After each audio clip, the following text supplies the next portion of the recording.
Welcome है आप सभी का। आज हम बताने जा रहे हैं आप सभी को कि एसएससी जीडी का एग्ज़ाम कैसे देना है। फर्स्ट टाइम अगर एग्ज़ाम देने जा रहे हैं तो बिल्कुल ही डरने की कोई बात नहीं है। चलिए बिना देर किए हम जो है आपको बताएंगे कि कैसे कैसे एग्ज़ाम देना है। एसएससी का एग्ज़ाम अगर ऑनलाइन आप कभी दिए हैं तो फिर आपको ज़्यादातर नॉलेज होगी, अगर नहीं दिए हैं तो बिल्कुल डरने की बात नहीं है। माउस चलाना आपको आना चाहिए। सबसे पहले आप जब एग्ज़ाम देने जाएंगे तो आपको कुछ वेरिफिकेशन से जो है फेस करना पड़ेगा, गुजरना पड़ेगा आपको कुछ चीज़ों से, जैसे कि थंब वेरिफिकेशन, आई टेस्ट और आपका फ़ोटो वगैरह लिया जाता है। इन सब चीज़ों का जो है आप कर लेंगे वेरिफिकेशन वगैरह, तो उसके बाद जो है आपको सिस्टम पे बिठा दिया जाएगा और सिस्टम पे बैठने के बाद कुछ ऐसा स्क्रीन आपका दिखाई देगा। ऐसा स्क्रीन दिखाई देने के बाद यहाँ पे आपका फ़ोटो शो कर रहा होगा, यहाँ पे आपका नेम शो कर रहा होगा, हो सके तो रजिस्ट्रेशन आईडी शो कर रही होगी, नहीं भी शो कर सकती है, हमेशा अपडेट होते रहते हैं, उसमें घबराने की कोई बात नहीं है। यहाँ पे लॉगिन करके ऐसा सिंबल शो कर रहा होगा आप में, और इसके बाद जो है आपको यहाँ पे लॉगिन आईडी एंटर करनी होगी जो आपके एडमिट कार्ड पे लिखा गया रहेगा। यहाँ पे सिस्टम नंबर लिखा रहेगा आपका, यहाँ पे पासवर्ड एंटर करना होगा। पासवर्ड एंटर करने के लिए आपका password I think date of birth होती है आपकी। आज तक हमने जो एसएससी का एग्ज़ाम दिया है उसमें ऐसा ही कुछ है कि डेट ऑफ बर्थ, जैसे मेरा बर्थडे अगर एग्जाम्पल के लिए ले लूँ तो 1/1/1994 है, तो 01/01/1994 ऐसे करके यहाँ पे डाल दिया जाता है।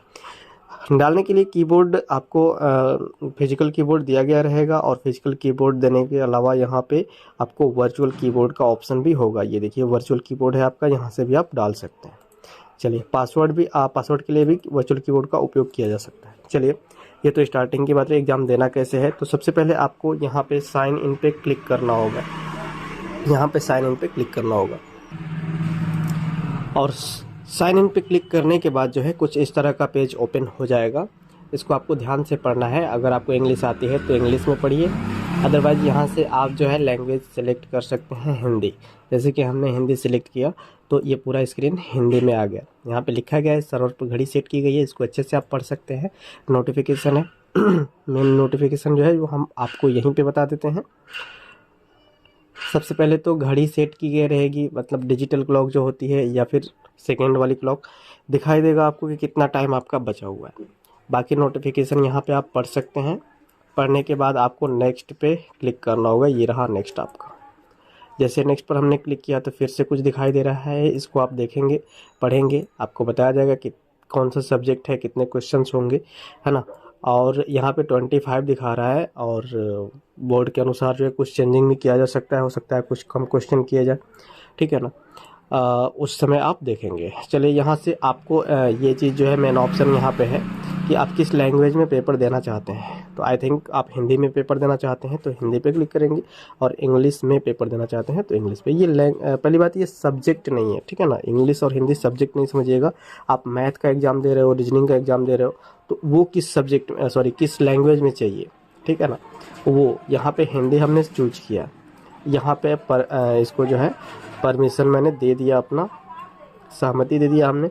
आई am ready to log in पे क्लिक करेंगे, आई एम बेगिन पे क्लिक करेंगे। जैसे ही क्लिक करेंगे वैसे ही आपका जो है अगला पेज ओपन होगा, और कुछ इस तरह का इंटरफेस दिखाई देगा। अगर आपको छोटा दिखाई दे रहा है तो इसको आप जो है जूम कर सकते हैं, और जूम आउट और जूम इन भी कर सकते हैं आपके अकॉर्डिंग। जो है आपको अगर प्रॉब्लम हो रही है देखने में, तो इस तरह से क्वेश्चन स्टार्ट हो जाएगा और यहाँ पे टाइम स्टार्ट हो जाएगा। थोड़ा मैं जूम करके आपको दिखा दूँ, ये रहा। यहाँ पे टाइम लेफ्ट जो शो कर रहा है ये आपकी क्लॉक है, इतना टाइम बचा हुआ है। 90 मिनट का क्वेश्चन है, और 90 मिनट में आपको 100 क्वेश्चन पूरे करने हैं। हो सकता है टाइम में कुछ बदलाव किया जाए तो वहाँ पे शो करता रहेगा आपको जो भी है, ठीक। चलिए मेन पार्ट्स हम समझ लेते हैं। ये क्वेश्चन दिया गया, क्वेश्चन देने से पहले हम जानेंगे कि ये क्या है। तो ये देखिएगा, ये part a general intelligence. General intelligence मतलब आप समझते हैं जीके है ये, ठीक है ना। नहीं सॉरी, जनरल इंटेलिजेंस मतलब आपका रीजनिंग हो जाएगा। जनरल नॉलेज यहाँ पे है पार्ट बी में। पार्ट सी में आपका एलिमेंट्री मैथमेटिक है, और पार्ट डी जो है वो 2 भागों में बटा हुआ है, इंग्लिश और हिंदी में। अगर आप इंग्लिश लैंग्वेज का पेपर देना चाहते हैं तो ये जो चेक बॉक्स बना हुआ है यहाँ पे क्लिक करेंगे तो ये ये जो है मार्क हो जाएगा, जैसे कि ये मार्क हो गया, ठीक है। अब आप जो है हिंदी वाले पे क्लिक करना चाहेंगे तो क्लिक नहीं होगा क्योंकि आपने इंग्लिश चूज कर लिया है। चलिए कोई बात नहीं, अगर इंग्लिश आपने गलती से चूज कर लिया और आप चाहते हैं इसको चेंज करना कि आप हिंदी का पेपर देना चाहते हैं, तो यहाँ पर एक बार और क्लिक करेंगे और जैसे ही क्लिक करेंगे ये ऑप्शन मांगेगा, ऑप्शन देगा डिसेलेक्टिंग द चेक बॉक्स, मतलब आप जो है इंग्लिश का पेपर नहीं बल्कि हिंदी का देना चाहते हैं, गलती से क्लिक हो गया था। यहाँ पे क्लिक कर लेंगे एस पे, तो ये चेक बॉक्स ख़त्म हो जाएगा और आप दोबारा से हिंदी पे क्लिक करेंगे तो हिंदी वाला लैंग्वेज जो है आपका आ जाएगा। ओके, आई थिंक आप समझ चुके होंगे। अगर नहीं समझ रहे हैं तो इस वीडियो को जो है प्रीवियस करके और देख लीजिए दोबारा से, क्योंकि ये बहुत ही इंपॉर्टेंट पार्ट है। आप जाएंगे वहाँ पे एग्जाम जाएंगे तो उसमें समझ नहीं आएगा तो फिर प्रॉब्लम हो सकती है। चलिए ये हमने बता दिया, ये फर्स्ट पार्ट था, ये सेकेंड पार्ट, ये थर्ड पार्ट, ये फोर्थ पार्ट में 2 पार्ट हैं, इन दोनों में से कोई एक करना रहता है। चलिए अब जो है अगली बात बताना हमें ये है कि यहाँ पे जो क्वेश्चंस शो करते हैं, यहाँ पे क्वेश्चन सिर्फ 25 शो करेंगे। क्यों? क्योंकि एक एक पार्ट के क्वेश्चन शो करते हैं। थोड़ा सा मैं जूम आउट करूँगा इसको ताकि आपको पूरा क्वेश्चन दिखा पाऊँ। यहाँ पे देखिए 1 से लेकर के 25 तक यहाँ पे क्वेश्चन है, और ये जो आप यहाँ पे जो सेलेक्ट कर रखे हैं, जैसे मैंने इंग्लिश को सेलेक्ट कर रखा है या हिंदी को सेलेक्ट कर रखा है, तो वो उसके क्वेश्चन यहाँ पे दिखाई दे रहे हैं, ठीक है। हमने अगर जनरल इंटेलिजेंस को सिलेक्ट किया तो जनरल इंटेलिजेंस यहाँ पे शो करेगा। चलिए अब ये जो है कलर्स के बारे में थोड़ा सा हम बताना चाहेंगे। अगर ग्रीन कलर होता है आपका तो ग्रीन कलर का मतलब होता है कि आपने क्वेश्चन का आंसर दे दिया है, और अगर ऑरेंज कलर है जैसे कि ये शो कर रहा है, ये वाला ऑरेंज कलर है, इसका मतलब है कि आपने आंसर नहीं दिया है क्वेश्चन का। और ये अगर वाइट कलर का होता है जैसे कि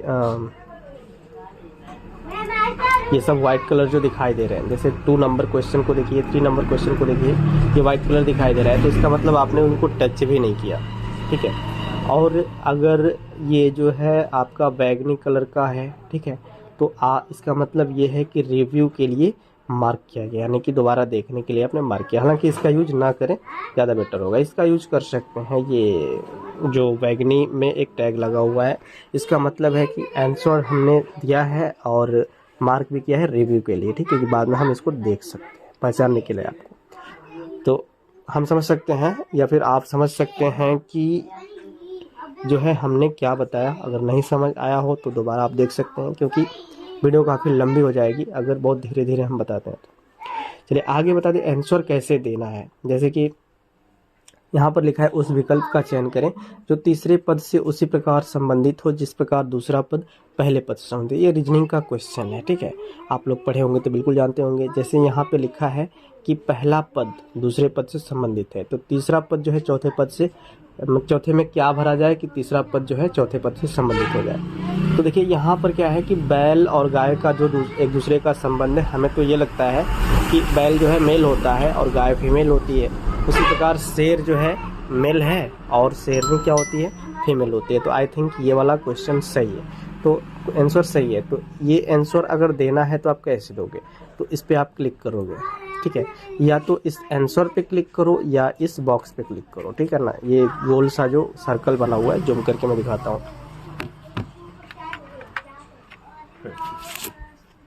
ये जो सर्कल बना हुआ है इसका आंसर हमें लग रहा है कि शेरनी होगा, तो यहाँ पे भी आप क्लिक कर सकते हैं और इस शेरनी नाम पे भी क्लिक कर सकते हैं, तो आपका आंसर होगा। आंसर होने के बाद आपको क्या करना है, यहाँ पे save and next, save and next, इस चीज़ को समझिएगा ज़रा सा ध्यान से।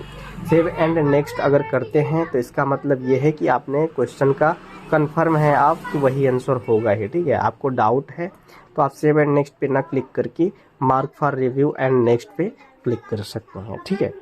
चलिए इस ऑप्शन का क्या मतलब है वो भी जान लीजिए। जैसे मान लीजिए आपने आंसर दे दिया है फर्स्ट नंबर का, सॉरी 6 नंबर का, 6। हाँ एक चीज़ और बता दें, डायरेक्टली अगर किसी क्वेश्चन पे जाना है, आपको 20वें क्वेश्चन पे जाना है, 20 पे जाके क्लिक करेंगे 20वां क्वेश्चन आ जाएगा, ठीक है।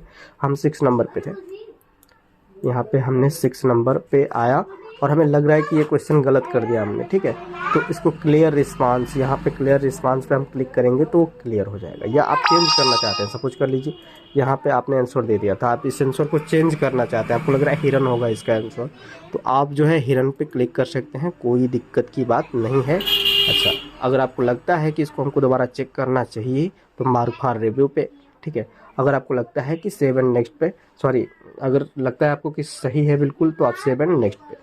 हालांकि आई थिंक आपके पास इतना समय नहीं रहेगा, 90 मिनट में 100 क्वेश्चन करने होंगे, तो आपके पास इतना समय नहीं कि दोबारा क्वेश्चन को आप देखने जाएं। फिर भी आप देख सकते हैं, ऑप्शन दिया है तो बताना हमारा फर्ज बनता है। सेव एंड नेक्स्ट पे क्लिक करना है आपको। नॉर्मली हमारा आंसर शेरनी था, शेरनी पे क्लिक करके हमने सेव एंड नेक्स्ट किया, ठीक है। जैसे ही सेव एंड नेक्स्ट करेंगे, अगला क्वेश्चन डायरेक्टली आएगा 6 के बाद 7, और 6 के बाद डायरेक्ट मान लीजिए किसी अन्य क्वेश्चन पे जाना चाहते हैं, 12 पे जाना चाहते हैं, डायरेक्टली 12 पे आप क्लिक कर सकते हैं यहाँ पे, ठीक है। हम 7 पे रहेंगे। तो इस तरह से कंटिन्यू आप करते जाइए तो ज़्यादा बेटर होगा। ऐसे लिखा है, उस विकल्प का चयन करें जो दी गई जोड़ी के अनुरूप है।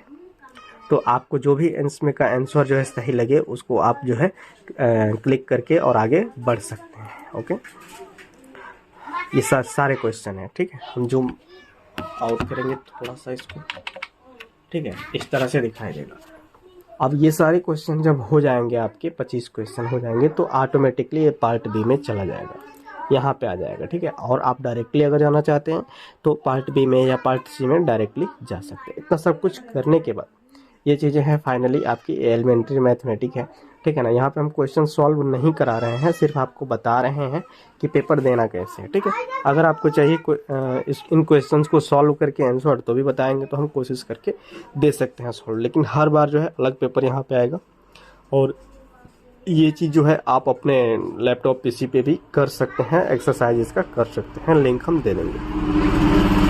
आखिरी बात बताएं तो लास्ट में जब आप एग्ज़ाम दे लेंगे तो टाइम ये जब ख़त्म हो जाएगा, 0-0 हो जाएगा, तो आपको करने की कुछ आवश्यकता नहीं होगी, कुछ भी करने की आवश्यकता नहीं है, क्योंकि टाइम जैसे ही ख़त्म होगा वैसे ही एग्ज़ाम ख़त्म हो जाएगा और ऑटोमेटिकली एग्ज़ाम जो है सबमिट हो जाता है आपका पेपर। अगर आपको हमारी वीडियो इंफॉर्मेटिव लगी तो आप इस वीडियो को शेयर करें दूसरों तक, ताकि इस वीडियो की जानकारी बाकी लोगों को भी पहुंच सके और वो लोग अच्छे से एग्ज़ाम दे सकें।